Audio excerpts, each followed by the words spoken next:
In today's video, I'm going to teach you how to speed ramp in DaVinci Resolve. Speed ramping is a powerful way to guide your viewer's attention by accelerating and slowing motion at just the right moments.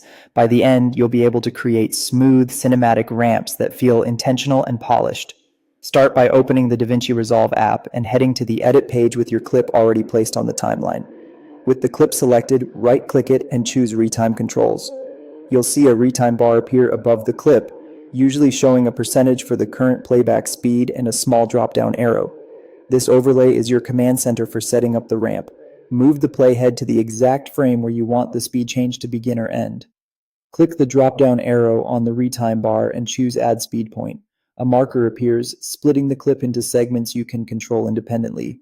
Most ramps need at least 2 points, one where the change starts and another where it settles, so repeat this at the end of the moment you want to highlight. Next, right-click the clip again and select Retime Curve. This opens a graph beneath the clip that represents speed over time. You'll see keyframes aligned with your speed points and a horizontal line showing the current speed. Think of this graph as the place where you shape the feel of the ramp. Now, adjust the rate. Click and drag the curve or the speed points on it, upward to speed up a section and downward to slow it down. Higher means faster, lower means slower. As you adjust, notice how the clip's duration and timing shift to accommodate the change. Subtle, gradual bends create a natural transition, while aggressive moves deliver a punchier look. Keep an eye on motion blur and subject movement as you preview so the change supports the action on screen. To transform sharp changes into smooth, professional-looking ramps, select a keyframe on the curve and click the Bezier handle icon in the curve editor. Handles will appear on that keyframe. Drag them to shape the ease in and ease out of the speed change.